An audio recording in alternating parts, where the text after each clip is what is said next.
Hello everyone, ये questions बहुत important हैं। हिस्ट्री के 20 टॉप क्वेश्चंस हैं ये, ठीक है। तो इन्हीं क्वेश्चंस को हम लोग देखेंगे और ये क्वेश्चन आप लोग अगर पूरे देखते हैं तो आपको बहुत बेनिफिट मिलेगा। सम्राट अशोक के शिलालेख को पढ़ने वाला प्रथम अंग्रेज कौन था? तो जेम्स प्रिंसेप था। इसी टाइप के क्वेश्चंस हम लोग आगे देखेंगे, ठीक है। सम्राट अशोक का मैंने चित्र लगाया है, देखिए। पहला क्वेश्चन है, आप लोग इन सभी क्वेश्चंस को देख कर जाना, ठीक है। सम्राट अशोक के शिलालेखों को पढ़ने वाला प्रथम अंग्रेज कौन था? तो इसको था जेम्स प्रिंसेप। जेम्स प्रिंसेप ने ब्राह्मी लिपि को पढ़ा था, ठीक है। ब्राह्मी लिपि को पढ़ा था और ये कब पढ़ा था? तो 1837 में पढ़ा था, ठीक है। तो पूछा जाता है कि अशोक के शिलालेखों को पढ़ने वाला प्रथम कौन था? तो जेम्स प्रिंसेप था। इसने 1837 में ब्राह्मी लिपि को पढ़ा था, ठीक है। अब कुछ पूछ लेगा कि अशोक के शिलालेखों को खोजने वाला व्यक्ति कौन था? इसने लिपि को खोजा किसने था? तो एक व्यक्ति था पाट्रेदी पैंथेलर, नाम मिलता है पाट्रेदी पैंथेलर। इसने 1750 में इसकी खोज की थी। सोचो, 1750 में खोज लिया था और 1750 के बाद 1837 में से पढ़ा जा सका, ठीक है।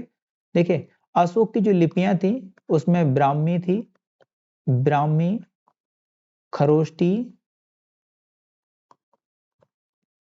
खरोष्ठी, अरमाइकी, अरमाइकी और एक थी ग्रीक, ठीक है। इसी ब्राह्मी लिपि को पढ़ा था, ठीक है। महावीर स्वामी ने जैन संघ की स्थापना कहाँ की थी? तो ये की थी पावापुरी में। महावीर स्वामी से संबंधित अगर क्वेश्चन पूछे जाते हैं तो आप उन सभी क्वेश्चंस को आसानी से आंसर दे पाएं, इसलिए मैं एक अच्छी तरह समझा दे रहा हूं।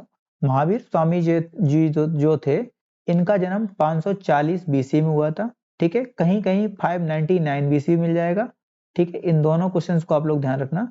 इनकी 72 साल उम्र में इनकी मृत्यु हुई थी, ये भी ध्यान रखना पड़ेगा, ठीक है।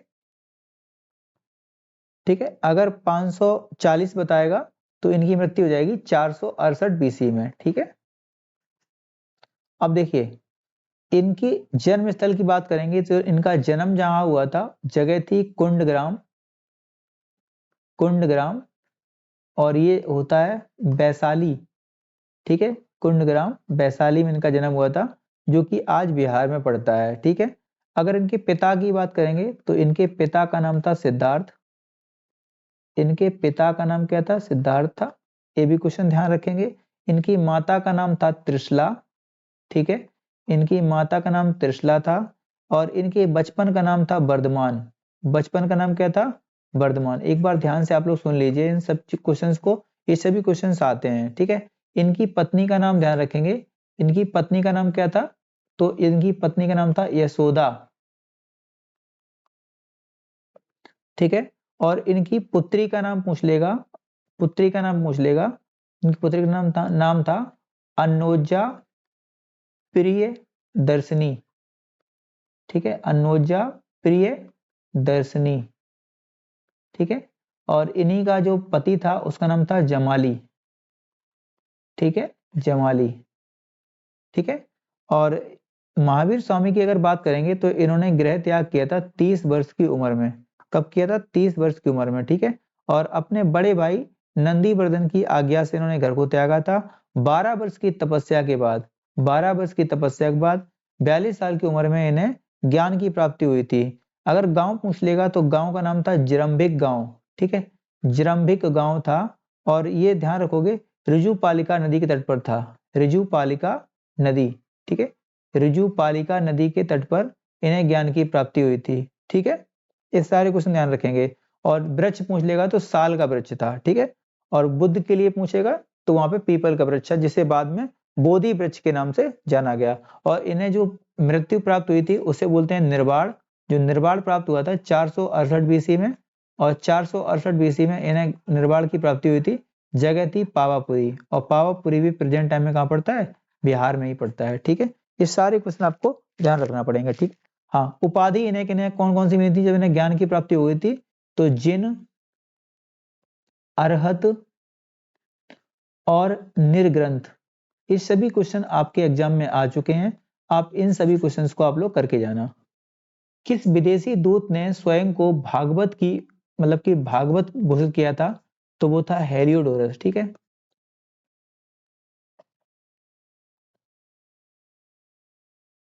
वैदिक कालीन लोगों ने सर्वप्रथम किस धातु का प्रयोग किया था? देखिए उस समय तक तांबे की खोज हो चुकी थी, तो शुरुआत में इन लोगों ने तांबे का प्रयोग किया था, लेकिन बाद में इन्होंने लोहे की भी खोज कर ली थी। ठीक है, ध्यान रखेंगे इस चीज को। किस वेद की रचना गद्य एवं पद्य दोनों में की गई है? देखिए ऐसा एक ही वेद है, यजुर्वेद। ध्यान रखोगे इस चीज को। ठीक है। और जो यजुर्वेद का पाठकर्ता होता है, जो पाठक होता है, उसे बोलते हैं अर्धवर्यु। ठीक है, अर्धवर्यु। ठीक है, इसे बोलते हैं अर्धवर्यु। ठीक है, कहीं कहीं ऐसा मिलेगा अर्धवर्यु। ठीक है। हाँ, एक क्वेश्चन यहीं पे बन जाएगा आपका। वेदों की संख्या कितनी है? वेदों की संख्या है 4। सबसे पहला वेद है ऋग्वेद। पहला वेद है ऋग्वेद। दूसरा है यजुर्वेद। ठीक है। तीसरा है सामवेद। सामवेद। और चौथा आता है अथर्ववेद। ठीक है, अथर्ववेद। अब क्वेश्चन सुन लीजिए। ऋग्वेद सबसे प्राचीन वेद है, और यजुर्वेद है ये गद्य और पद्य दोनों में निर्मित है। सामवेद जो है गायन का वेद है, और अथर्ववेद सबसे लास्ट में बना है वेद। ठीक है। इन तीनों वेदों को मिला के बोलते हैं संहिता। ठीक है, ध्यान रखोगे। ठीक है, वेद त्रयी। इन तीनों को मिला के बोलते हैं वेद त्रयी, और चारों को मिला के बोलते हैं संहिता। ध्यान रखोगे। ठीक है, चारों को मिला के बोलते हैं संहिता। ठीक है। ऋग्वेद के तीसरे मंडल में गायत्री मंत्र दिया है, जो देवी सावित्री देवी को समर्पित है। सावित्री देवी कहे या फिर सविता देवी कहे या फिर सूर्य देवता कहे, तीनों को समर्पित है। ठीक है। और यजुर्वेद जो है, इसमें गद्य और पद्य में लिखित ऋचाएं हैं। ध्यान रखोगे। ऋग्वेद में 10 मंडल हैं। ठीक है। सामवेद जो है हमारे गायन का जनक कहा जाता है। ठीक है, भारतीय संगीत का जनक भी सामवेद कहा जाता है। इसी में सारे गामा पादानी जो लिखा हुआ है, इसी में लिखा हुआ है। अथर्ववेद जो है, ये इसमें जादू टोना टोटका का बारे में बताया गया है। ठीक है, हालांकि पॉजिटिव वे में इसमें लिखा हुआ है, बाद में से लोगों ने नेगेटिव वे में ले लिया है। ठीक है। जो ऋग्वेद होता है, ऋग्वेद का जो उपवेद है उसे बोलते हैं आयुर्वेद, और यजुर्वेद का जो उपवेद है उसे बोलते हैं धनुर्वेद। सामवेद का जो है गंधर्व वेद है, और अथर्ववेद का जो उपवेद है उसे बोलते हैं शिल्प वेद। ठीक है। और ऋग्वेद को जो पाठक होता है उसे बोलते हैं होत्र, और जो अध्वर्यु ऋग्वेद जो सॉरी यजुर्वेद का जो होता है उसे बोलते हैं अध्वर्यु। सामवेद वाले को बोलते हैं हम लोग उद्गात्र, और अथर्ववेद वाले को बोलते हैं ब्रह्मा। ठीक है। किस व्यक्ति को बिना ताज का बादशाह कहा जाता है? तो वो है सुरेंद्र नाथ बनर्जी। ठीक है। हड़प्पा काल में तांबे के रथ की खोज कहाँ किस स्थान से हुई थी? तो जगह पड़ती है दायमाबाद। दायमाबाद कहाँ है? महाराष्ट्र में। एक बात ध्यान रखना, हड़प्पा काल में जो सबसे दक्षिणी स्थल था वो भी कौन था? दायमाबाद। ठीक है। उत्तरी पूछ लेगा तो था मांडा, जो कि चिनाव नदी के किनारे थी। ठीक है, चिनाव नदी के किनारे थी। ठीक है। और अगर पूछ लेगा कि सबसे पश्चिम में कौन सा था, तो ध्यान रखोगे कौन था? आलमगीरपुर। और सॉरी सुतका गैंडोर। कौन था? सुतका गैंडोर। ठीक है। और पूरब में पूछ लेगा तो कौन था? आलमगीरपुर, जो कि हिंडा नदी किनारे था। ये सुतका गैंडोर किस नदी किनारे था? तो दास्क नदी किनारे था। और पूछ लेगा कि दायाबाद, तो ये प्रवरा लिखेगा या फिर क्या लिखेगा? ये लिखेगा गोदावरी नदी किनारे था। ठीक है, प्रवरा या गोदावरी। महावीर स्वामी यति कब कहलाए? महावीर स्वामी घर त्यागने के बाद क्या कहलाए? यति कहलाए। हमने इनके बारे में पूरा डिस्कशन किया था। ठीक है। 30 वर्ष की उम्र में इन्होंने नंदीवर्धन की सहायता से, जो नंदीवर्धन थे इनके बड़े भाई थे, उनकी आज्ञा लेकर घर को त्याग दिया था, जिसके बाद इन्हें क्या कहा गया था? क्या कहा गया था? यति कहा गया। मोहनजोदड़ो के स्नानागार के पश्चिम स्थित स्तूप का निर्माण किसके काल में हुआ था? तो ये कुषाण काल में हुआ था। ठीक है। कुषाण वंश का सबसे प्रतापी शासक हुआ है कनिष्क। ध्यान रखोगे। ठीक है। हड़प्पा सभ्यता के किस पुरा स्थल का बाग या मृतकों का टीला कहा गया है? तो माउंट ऑफ डेड कहा गया है मोहनजोदड़ो को। यहाँ पे अस्थियों का बहुत बड़ा ढेर मिला है, इसलिए इसे कहा गया मृतकों का टीला, मोहनजोदड़ो को। और ध्यान रखना, मोहनजोदड़ो की खोज 1922 में की थी आर डी बनर्जी। राखल दास बनर्जी ने इसकी खोज की थी। कब? 1922 में। सबसे पहला स्थल था हड़प्पा, जिसे 1921 में खोजा गया था। दयाराम साहनी ने इसकी खोज की थी। ठीक है, दयाराम साहनी ने इसकी खोज की थी। ऐसा कौन सा प्रथम सूफी संत था जिसने अपने आप को अनहलक घोषित किया था? तो वो था मंसूर अल हज्जाज। ठीक है, हिंदुस्तान तलवार के जोर पर जीता गया था, यह कथन किसका था? तो ये एल्गिन द्वितीय का कथन था। विष्णु के 10 अवतारों की जानकारी किस पुराण में है? तो ये मत्स्य पुराण में है। अब देखिए, पुराणों की संख्या है 18, प्रमाणित जो हैं ये 6 बचे हुए हैं। अगर इनमें बात की जाए तो इनमें किनमें जानकारी दी गई है किसी वंश के बारे में, तो मत्स्य पुराण की बात करेंगे तो इसमें आंध्र सातवाहन वंश की जानकारी दी गई है। ठीक है, ऐसे ही एक पुराण है विष्णु पुराण। ठीक है, विष्णु पुराण। ठीक है, तो इसमें जानकारी दी गई है मौर्य वंश की। ठीक है, और एक है वायु पुराण। ठीक है, इसमें दी गई है गुप्त वंश की जानकारी दी गई है। ठीक है, बौद्ध धर्म की किस शाखा में मंत्र, हठयोग एवं तांत्रिक आचारों की प्रधानता है? तो ये बौद्ध धर्म की बात करें तो वज्रयान में। अगर वैदिक की पूछता तो यजुर्वेद में। प्रसिद्ध विजय विठ्ठल मंदिर जिसके 56 तक्षित स्तंभ से संगीतमय स्वर निकलते हैं, कहाँ अवस्थित है? तो ये हम्पी कर्नाटका में स्थित है। ठीक है, किस शासक ने चित्तौड़ के कीर्ति स्तंभ का निर्माण करवाया था? तो ये ऐसे करने वाले शासक थे राणा कुंभा। ठीक है, इंडिया डिवाइडेड नाम की पुस्तक के लेखक कौन थे? इंडिया डिवाइडेड नाम की पुस्तक के लेखक थे डॉक्टर राजेंद्र प्रसाद। अगर यहीं पे पूछ ले, अगर पूछ ले कि अगर क्वेश्चन यहाँ पे पूछ ले अनहैप्पी इंडिया किसकी थी?